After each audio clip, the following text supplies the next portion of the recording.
এই যে দেখো দেখো বাবা, এই যে দেখো কি আমার হাত এখানে কম্পিত হচ্ছে জননী। কি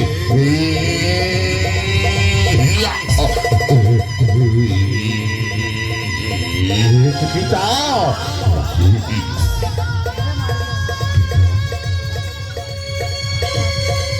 পিতা,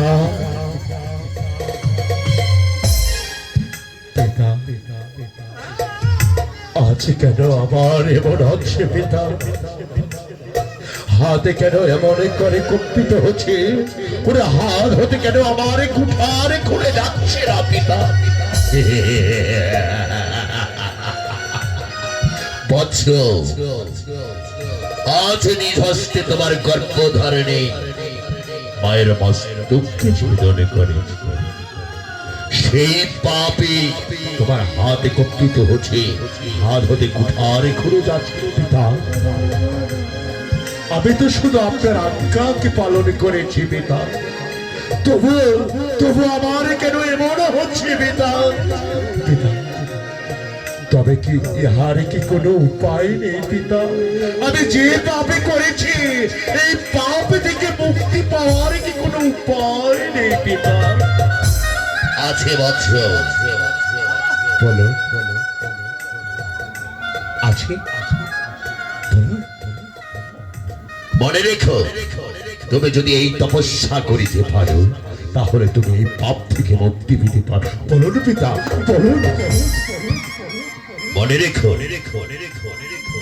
অনাহারি ব্রতী হয়ে যদি তুমি থাকো 1 বছর, মান অহংকার তেজি শিরে জটাধর পৃথিবীর যত তীর্থ তুমি করিয়া ভ্রমণ, পরেতে যাইবা তুমি ওই কৈলাস ভ্রমণ।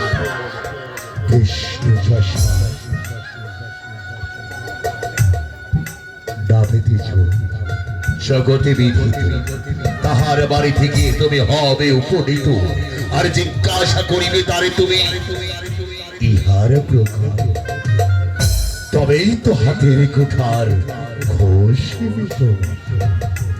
তাই যদি হয়ে থাকে পিতা, তাই যদি হয়ে থাকে মাতা, আজ আমি তাই যদি হয়ে থাকে শ্রেষ্ঠ ভাতা, আজ আমি সকলের চরণে প্রণাম জানিয়ে আমি এই মুহূর্তে চলে যাচ্ছি পিতা।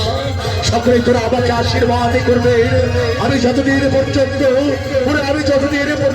আমি তীর্থ ভ্রমণ করে মাতৃহত্যার পাপ থেকে মুক্তি না নিয়ে জানাতে পারছি, আমি ততদিন পর্যন্ত আমি কুঠির মাঝারে ফিরে আসব না। কুঠির মাঝারে ফিরে আসব। রেণুকা, আজ যে তোরা ভুল করেছ, এরকম ভুল যেন আর কোনোদিন তোমাদের না হয়। এবার ফিরে এসো কুঠির মাঝারে। চলুন প্রভু, এসো মাত্র, এসো।